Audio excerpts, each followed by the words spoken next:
কোলমালদার ঐতিহ্যবাহী গম্ভীরার ছদ্মবেশ ধারণ হয় আমাদের বিকেলবেলায়। তো এটা হয় তোমার বৈশাখ মাসের সংক্রান্তিতে। তো আর কয়েকদিন ধরেই গম্ভীরাটা চলে। তোমার পথনাটিকা হয়, নাচ হয়, গান হয়, অনেক কিছু হয়। তো বেশ কয়েকদিন ধরে এটা চলে। তার মধ্যে একটা দিন বিকেলবেলায় ছদ্মবেশ ধারণ হয়।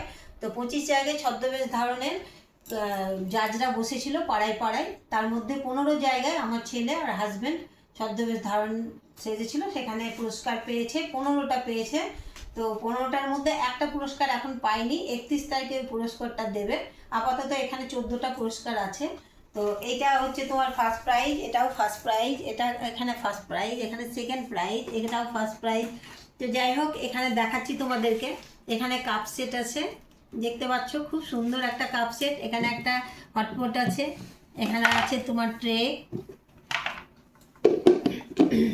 এখানে আছে একটা কফি মাগ, এখানে মেডেল আছে, মেডেল পেয়েছে একটা। আর এই যে এখানে দুটো ডায়েরি পেয়েছে, একটা এক জায়গায় পেয়েছে, আরেকটা অন্য জায়গায় পেয়েছে। এখানে একটা ছাতা পেয়েছে, ছাতাটাও খুব সুন্দর। এখানে একটা জাগ সেট পেয়েছে, এই দেখো খুব সুন্দর, এটাও একটা জাগ সেট। আর এখানে আছে, এখানে দেখো এই মেডেলগুলো পেয়েছে, এই কাপগুলো পেয়েছে, এই যে একটা, এই একটা। তোমাদের কেমন লাগলো এই গিফটগুলো অবশ্যই কমেন্ট করে জানাবে। আমার ছোট ছেলেও আগে সাজতো, কিন্তু এখন ছোট ছেলে হায়দ্রাবাদে চাকরি করে, ওই জন্য সাজতে পারে না। ও যখন সাজতো ও প্রচুর প্রাইজ পেত। তো আমাদের তিনজনেই সাজে, ওর বাবা, দুই ছেলে, আমার সাজতো। কিন্তু এখন তো ছোট ছেলে সাজতে পারে না।